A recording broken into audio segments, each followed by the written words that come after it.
Someone keeps leaving gifts at my doorstep and the names of people they want dead. I live by myself on the first floor of a very cheap apartment. It was right around my budget for an inconspicuous shithole that no one wanted to live in. A lot of bad reps surrounded the place apparently, so badly that this fun little flat of 3 rooms had been marked down to as low as $500, which was a steal for me. I wasn't exactly wealthy, and I always had a limited budget on what money I could spend, since the money that gets sent to me from my relatives is pretty sparse, but they try their best. So it had always been a peaceful living for me. I didn't mind the unexpected visitors or the weird noises from its bad maintenance. The neighbors did not once ever know my name, neither did anyone around know my name. And that was fine, and I rarely ever attract people at high school, save for the occasional passing comment on my appearance, although I didn't care that much. Though one day, I came home from school to a very odd sight: a gift basket, right at my doorstep, with items like wine, nuts, butter, milk, and many more scrumptious items. Taped to its handle was a white envelope with a red wax seal. I looked around before taking the gift basket and entering in. I first opened the letter, which read, "If you are reading this, Leia, I know what you are. Here is my offering to you. Kill these people for me." Below was a list of names of people that I somehow knew: Ricky Fitzgerald, Ryan Young, Tyler Lewis, and Sophie McGillivray. I was curious as to how this person knew my name or where I lived, so I tossed it aside and went about my day. I did my homework, ate dinner, then went straight to bed. Though throughout the entire time I felt eyes boring into the back of my head, as if somewhere someone was watching me the entire time. I ignored this feeling and went to bed. I woke up, showered, cooked myself some breakfast, and walked out the door to find that there was another gift basket at my doorstep. I took it back inside again and read the letter attached. "You don't understand. I know what you can do. Please kill these people, or I will tell." I didn't understand yet again. The previous one sounded like a threat, but this one sounded more like begging. I initially thought I could handle a threat or blackmail, but one that seemed desperate caught me off guard. I thought I would investigate further and see who this mysterious person was. I knew the person knew where I lived and how to get to me when I was not in the house. And it is safe to assume that they are stalking me to some degree. I leave the gift basket inside and head to school. I began my sweep of the individuals that could be the ones sending these unsettling messages. My first thought was on the loudest guy in our class. I'll just call him Billy. Billy was the captain of our football team. Very charismatic guy, and has had more dates than a calendar. He's had his eye on me for a month, but I never really showed interest. Neither did I lead him on. Problem is that he's a rather good person and he'd never resort to that sort of coercion, let alone ask me to kill people. Not to mention his extracurricular activities and dates demanded his attention for most of his days. So he likely wasn't free to even drop that off to my doorstep. Second thought shifted to a calmer one at the other side of class, reading through a list of notes and giving free lessons to our unprepared classmates. Let's call him Jason. He was smart, both on the books and on the streets. He was my lab partner and we paired up often for our projects.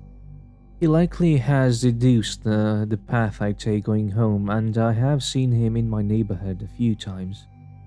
Only reason he isn't a prime suspect is the same as Billy, since they're both held back by their activities and we've kept our relationship mostly professional. And then there was the last kid, Ricky. If someone could stink of their sins, Ricky would stink of nepotism and perversion. His parents were pretty wealthy and had some degree of control over the school due to being patrons. So he gets big in the head and thinks he can get away with anything. And unfortunately, he has. 5 harassment cases that resulted in these poor girls moving away. I nearly was at the receiving end of his terror, but pulled all the stops to make sure he couldn't manipulate me. I was his worst enemy, and the only one he could not control. Still, a threat would explain everything, but asking me to kill someone was too complicated. And he would certainly not send me gift baskets with a letter, not to mention that his name was on the list, so he would not be doing himself any favors. And it did not necessarily narrow down who the perpetrator was. I decided to forego thinking about it. I went through the day doing my business before returning to the thought back in recess, before I felt my shoulder get bumped by someone. I knew who it was as I scowled. It was that piece of shit Ricky. "Did I do that?" he said in a mock tone, "being blissfully unaware that your fat ass occupies nearly every available space?" I replied with a much snark. "Watch your tone." He always resorted to this whenever he'd been verbally outplayed, which honestly wasn't hard. "Or what?" I dared him to expose whatever he threatened those poor girls with. Red-faced with anger, he quickly turns to eat by himself. I heard the girls gossiping behind me about him. I could pick out a few key information from their talk. "That creep Ricky's at it again. I heard from Sophie that he got another one. Is that why he skipped class yesterday? She seems to be skipping today as well." That was it. That was the final piece I needed. I knew what I needed to do now. I let the day roll by as usual and then walked home. I found another gift basket by my door, this time with an alarmingly high amount of cash in it. About $1,000 worth. Alongside some unsettlingly expensive items like jewelry, watches, and the like. The letter was there again, this time sounding even more desperate. "Time is running out. Please do as I ask, please." This time, I needed to know who it was. If this gift giving was going to follow the same routine, then I should be able to catch the perpetrator. I decided to brew coffee for myself and wait the night out instead of going to sleep. I sat in front of the doorway, occasionally checking the peephole to see if someone was there. I did this every 15 minutes or so. At about 5:30 a.m., I checked to see a shadow cast in the hallway as it approached my door. A figure wearing a black hoodie and carrying a basket. I found my suspect. As soon as they stopped outside the door, I burst open with a knife, shouting, "Aha!" The figure screamed as they nearly fell backwards, dropping the gift basket. I quickly took it and found nothing in it except a knife and a letter. While the perpetrator was getting their bearings, I opened the letter and read it. "Please, I'm begging you. I have nothing left to give. I'll give you my life if you want to." I raised an eyebrow at this as I looked at the mysterious figure remove her hood, revealing a pretty blonde girl with blue eyes. My suspicions were correct. It was Maria. Maria is a fairly popular student in our school. Good grades, good looks, and fun personality. She'd been skipping class for the past few days, calling in sick. But the day she called in sick was also the day I started receiving these strange packages from her. But heaven knows why she's giving me gift baskets and these weird letters. She looked very close to crying as I sighed and helped her up, opening the door for her. Come inside and explain everything. I brewed Maria some coffee and let her gather everything together as I patiently waited for her to get herself together. You okay? I asked. I'm fine. I just need to recall things. Maria replied as she sniffed, prompting me to hand her a handkerchief to wipe her tears and nose with. Thanks. So let me just start this simply. Why were you sending me these gifts? To kill the people I wanted dead, Maria replied as if the question had an obvious answer. Okay, follow-up question. Why do you want them dead? I asked, to which Maria looked hesitant to explain. It's a long story, Maria replied before I poured her a cup and smiled. I've got time. When she explained everything, it all began to fall into place. Maria was another target of Ricky's horrid harassment schemes. When she had been caught alone with him, she tried to scream for help. Brian Young, our homeroom teacher, witnessed it, but did nothing about it. Maria barely escaped with her dignity intact from Ricky's molesting. She tried to open up about it to a few people. Sophie McGilray was one of them. Sophie had unfortunately made fun of her and called her Ricky's slut, and Tyler only saw fit to profit from this, blackmailing Maria to pay him a certain amount or else he'd spread rumors about her. A young girl could only take so much abuse and mistreatment, so she resorted to desperate measures. But that only left one question. Why me then? I asked, though Maria looked too hesitant to explain. I saw you. When I was walking home by your house, I saw through your window a burglar breaking in through your window. I was about to call the police when a tentacle held him up and tossed him out. It terrified him. It terrified me. Then I saw you look out with satisfaction, then went back inside. Maria said before bringing out some books on the table. After what happened with Ricky and those monsters, I got desperate. I saw you as my ticket out of this, so I researched everything about what you could be, and I came to the conclusion that you are an eldritch abomination that assumed human form. That's why I've been giving you gifts. They were offerings. What? Maria, that's insane. I quickly retorted as I looked at the box, all by Lovecraft.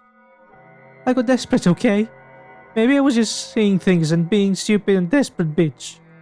Maria screamed back at me before breaking down again.